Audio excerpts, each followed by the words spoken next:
નમસ્કાર મિત્રો, government job ગુજરાતની ઓફિશિયલ ચેનલમાં સ્વાગત છે તમારું. સરકારી તેમજ અર્ધ સરકારી એટલે કે પ્રાઇવેટ નોકરી કરવા માંગતા ઉમેદવારો વિડીયો જરૂરથી જુઓ.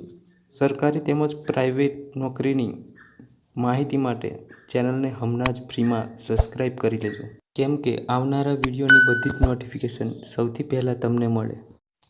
નમસ્કાર મિત્રો, ભરતીની વાત કરીએ તો ભરતી આવી છે શ્રમ કૌશલ્ય વિકાસ અને રોજગાર વિભાગ ગુજરાત રાજ્ય મોડલ કરિયર સેન્ટર દ્વારા મદદનીશ નિયામક રોજગારની કચેરી દ્વારા ભરતીની નોટિફિકેશન બહાર પાડવામાં આવી છે.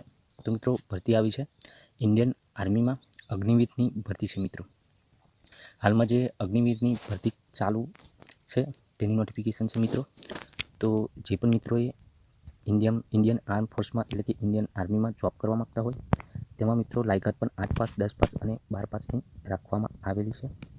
તો ઇન્ડિયન આર્મીમાં 8 પાસ અને 10 પાસ અને 12 પાસ માટે ભરતીની નોટિફિકેશન આપણે જોઈશું. તો પોસ્ટ અને શૈક્ષણિક લાયકાત વિગતવાર દર્શાવેલી છે, તેના પર થોડી નજર નાખીશું. અગ્નિવીર જીડીમાં મિત્રો તમારે 45% માર્ક સાથે 10મું પાસ કરેલું હોવું જોઈએ. તેમજ અગ્નિવીર ટેકનિકલમાં નોન મેડિકલ સાથે 12મું પાસ કરેલું હોવું જોઈએ. અને અગ્નિવીર ટેકનિકલ તેમાં પણ 10 પાસ આઈટીઆઈ ડિપ્લોમા કરેલું હોવું જોઈએ. અને અગ્નિવીર ઓફિસ આસિસ્ટન્ટ કીપર તેમાં 60% ગુણ સાથે 12મું પાસ કરેલું હોવું જોઈએ. અને મિત્રો, અગ્નિવીર ટ્રેડ્સમેન માટે 10મું પાસ 33% સાથે. અને લાસ્ટમાં અગ્નિવીર ટ્રેડ્સમેન તેમાં પણ 8મું પાસ 33% સાથે. તો જે પણ મિત્રોની લાયકાત મેચ થતી હોય જરૂરથી એપ્લાય કરે. અને ભારતીય સેના અગ્નિવીર પસંદગીની પ્રક્રિયા મિત્રો, તેમાં ઓનલાઈન લેખિત પરીક્ષા લેવાશે, સીબીટી તેમજ શારીરિક પરીક્ષા તેમજ ટાઈપિંગ ટેસ્ટ.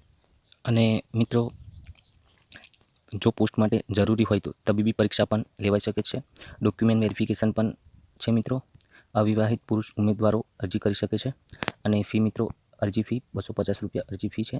વય મર્યાદા આ ભરતીમાં 17.5 થી 21 વર્ષના એટલે કે તારીખ 1 ઓક્ટોબર 2003 થી તારીખ 1 એપ્રિલ 2007 વચ્ચે જન્મેલા ની બંને તારીખ ગણવાની રહેશે. અને ફોર્મ ભરવાની છેલ્લી તારીખ મિત્રો 22 છે, એટલે કે કાલે 22 માર્ચ 2024. તો લાસ્ટ ડેટ કાલનો દિવસ છે તમારી પાસે, તો જરૂરથી એપ્લાય કરી દેજો. અને ઓનલાઈન પરીક્ષાની તારીખ પણ છે મિત્રો 22 એપ્રિલ 2024થી. ઓનલાઈન અરજી કરવા માટે તેમજ ભરતી સંબંધિત તમામ અપડેટ મેળવવા માટે મિત્રો ઇન્ડિયન આર્મીની ઓફિશિયલ વેબસાઇટ જોતા રહેવું.